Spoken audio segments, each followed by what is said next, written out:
شاہ صاحب، آج کے دن ہم نے خواجہ صاحب کے نام کیا ہے. شخصیت کیا ہے آپ کی؟ کیوں تشریف لے کر آئے؟ کیا ذمہ داری ہے جو آپ نے ہندوستان میں نبھائی اور کس آسن سلیقے سے نبھائی؟ نحمده ونصلي ونسلم على رسوله الكريم اما بعد فاعوذ بالله من الشیطان الرجیم بسم اللہ الرحمن الرحیم فاذکرونی اذکرکم صدق اللہ العلی العظیم وصدق رسولہ النبی الکریم. اویس بھائی، آج جس شخصیت کے بارے میں، جس مرد خدا اور جس ولی اللہ کے متعلق ہم گفتگو کر رہے ہیں، سب سے پہلے تو میں آپ کا شکریہ ادا کروں گا کہ اس ہستی کے متعلق آپ نے لب کشائی کا مجھے موقع عنایت فرمایا.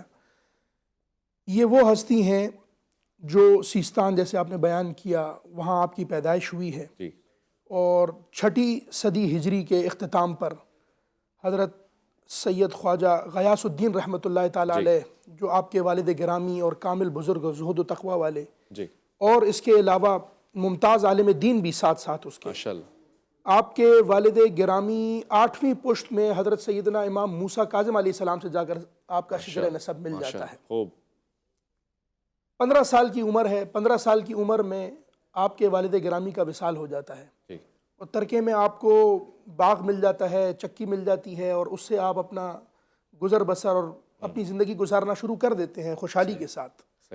لیکن چونکہ یہ ایک خانوادہ سادات ہے، آپ کی والدہ ماجدہ حسنی سید، یعنی حسنی خاندان، یعنی آپ نجیب الطرفین سید، جی ماشاءاللہ، یعنی امام حسین کی طرف سے والد کی طرف سے، اور امام حسن کی طرف سے والدہ کی طرف سے. خوبصورت شجرہ ہے. اور یہ شجرہ جا کر، تو یہ جب خون ملتا ہے تو ظاہر سی بات ہے دین اور تبلیغ اور ایک مبلغ بننے کی چاہ ویسے ہی دل کے اندر پیدا ہوئی بھی ہوتی ہے خاندانی طور پر. ایک مرتبہ آپ اپنے کام میں ہی مشغول ہیں تو حضرت ابراہیم قندوزی رحمۃ اللہ علیہ تشریف لاتے ہیں، گفتگو فرماتے ہیں، دل کی کیفیت بدل جاتی ہے. اللہ اکبر. آپ سب کچھ اپنا چھوڑ چھاڑ کر چلے جاتے ہیں، عازم سفر ہو جاتے ہیں، مختلف علاقوں سے ہوتے ہوئے اپنے مرشد کی تلاش میں، تبلیغ دین کی خاطر، اسلام کی تبلیغ اور ترویج کی خاطر. جب آپ کو معلوم ہے کہ ہندوستان جہاں پر اس وقت غلبہ بت پرستی کا، شرک کا اور بدعات کا، ان ساری چیزوں کا بول بالا ہے، تو آپ پہلے سے ارادہ فرما دیتے ہیں کہ میں نے جانا اجمیر ہے. اچھا، یہ آپ کا پہلے سے ارادہ. اس سفر پہ جانے سے پہلے آپ بہت سارے مراحل سے گزرتے ہیں. یعنی آپ تبریز جاتے ہیں، سمرقند جاتے ہیں، بخارا جاتے ہیں، یعنی یہاں سے ہوتے ہوئے حضرت خواجہ عثمان ہارونی رحمۃ اللہ علیہ جو آپ کے پیر و مرشد ہیں، ان سے دست بیعت بھی ہوتے ہیں.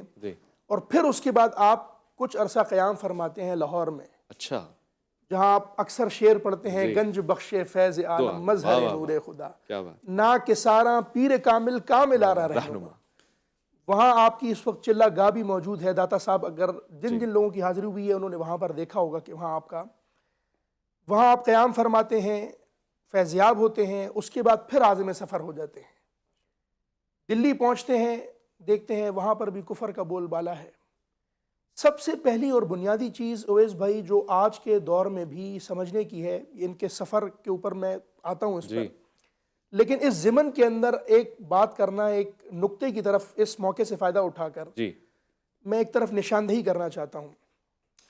ہم حضرت خواجہ خواجگان حضرت خواجہ معین الدین چشتی اجمیری رحمۃ اللہ علیہ، جن کو دنیا سلطان الہند کے نام سے جانتی ہے، ان کی شخصیت کے ہر پہلو پر غور کریں، لیکن جو مجھے ان کی شخصیت کا سب سے بڑا پہلو لگتا ہے وہ میں سمجھتا ہوں کہ ان سے بڑا بہترین مبلغ میں نے نہیں دیکھا. سبحان اللہ، جو تبلیغ دین آپ نے کی ہے. آپ اس نقطے پر غور کریں کہ آج کے دور میں سوشل میڈیا ہے، ذرائع ابلاغ ہیں، مین اسٹریم میڈیا ہے.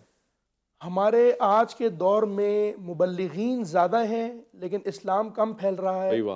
پہلے مبلغین کم تھے اور اسلام زیادہ پھیل رہا تھا، اور بڑا پختہ اسلام پھیل رہا تھا. یعنی آپ اگر یہ بڑا ایک لطیف نقطہ ہے، دیکھیں اس وقت اگر اسلام پھیل رہا ہے تو وہ ریسرچ کی بنیاد پر پھیل رہا ہے.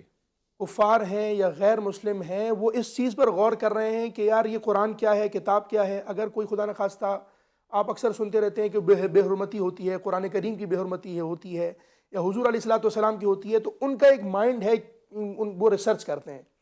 وہ جب قرآن کریم کھولتے ہیں اور حضور علیہ السلام کی زندگی پڑھتے ہیں تو اسلام کی اپنی ایک پاور ہے، طاقت ہے کہ وہ متاثر ہو جاتے ہیں. ایسا ہی ہے. یعنی اس میں میں یہ سمجھتا ہوں کہ ہمارے مبلغین کا کردار اس وقت کم ہے. صحیح. پرانے زمانے اس کی وجہ بنیادی کیا ہے؟ بنیادی وجہ یہ ہے کہ حضرت داتا صاحب حضرت خواجہ معین الدین چشتی اجمیری رحمۃ اللہ علیہ، یہ دیگر جتنے بزرگان دین آپ گزرے ہیں جنہوں نے تبلیغ دین کا کام کیا ہے، انہوں نے اپنا مبلغ ہونا بعد میں لوگوں کو ظاہر کیا ہے، پہلے اپنا کردار پیش کیا. وہی واہ، جیسے کہ سرکار کا طریقہ کار ہے. سبحان اللہ. یہ یعنی حضور علیہ الصلوۃ والسلام نے، آپ جب کسی کو اسلام پریزنٹ کرتے ہیں تو آپ کو دو چیزیں پیش کرنی ہیں. ایک آپ نے ان کو دین اسلام پیش کرنا ہے، اور ایک اپنا نبی، جی، یعنی سیرت طیبہ حضور علیہ الصلوۃ والسلام کی وہ پیش کرنی ہے. سبحان اللہ. اب آپ آج کے اگر ہم دیکھیں، میں اپنی مثال خود دیتا ہوں، ہم اپنی مثال دیتے ہیں کہ ہم ٹریول کرتے ہیں دنیا بھر میں، جاتے ہیں جی، دنیا بھر میں جا کر اس وقت ہم اسلام کے ایمبیسڈر ہوتے ہیں. ہم اگر ان کو اپنے دین کا کوئی پیغام دیں تو ہم سے کہتے ہیں یار آپ کی معاشرت کیا ہے، آپ اپنے معاشرے میں کیسے ہیں، آپ کاروبار کرتے ہیں ہم سے، اکثر ہم ایکسپورٹ کرتے ہیں، لین دین کرتے ہیں. ہمارا ارادہ کیا ہوتا ہے کہ یار کنٹینر میں مال بھرنا ہے، شروع کے پیلٹس ہیں ان کے اندر آپ اچھا مال ڈال دو، پیچھے خراب ڈال دو. ایسا ہی ہے. آپ یہ نہیں دیکھ رہے کہ یار میرا نفع زیادہ ہو رہا ہے، آپ یہ دیکھیں کہ آپ اسلام کے ایمبیسڈر ہیں اگلے کے آگے. کیا بات ہے، خوبصورت. یہ چیز غور کرنے کی ہے کہ وہ ایک ان کی اپنی ایتھیکل ویلیوز ہیں، بھلے ریلیجن ہو یا نہ ہو. تو حضرت خواجہ صاحب سے یعنی یہ بات شروع ہوئی تھی کہ آپ نے جب یہ تبلیغ دین کا سفر شروع کیا تو آپ نے صرف یہ نہ کہ اپنا کردار پیش کیا، اور پھر آپ جب اجمیر تشریف لے کر آئے تو آپ نے اس علاقے کا چناؤ کیا جو بالکل بت پرستی کا گڑھ تھا. اچھا. یہ انا ساگر کے نام سے وہ علاقہ جو اجمیر کے اندر بت خانوں کا گڑھ ہوا کرتا تھا. اچھا. یعنی سب سے زیادہ وہاں پر بت خانے، بت پرستی اور یہ آتش پرستی بھی وہاں ہوا کرتی تھی، کیونکہ ایران کے فارسی بھی وہاں پر موجود تھے. جی. وہاں آپ نے قیام فرمایا، وہاں خانقاہ قائم کی، اور وہاں آپ نے تبلیغ دین کا. اور آج دیکھیے بالکل رونق ہی الگ ہے، بدل دیا اس کو، اور ایسے دیگر لوگ وہاں جاتے ہیں آپ کو سلام عقیدت پیش کرنے کے لیے.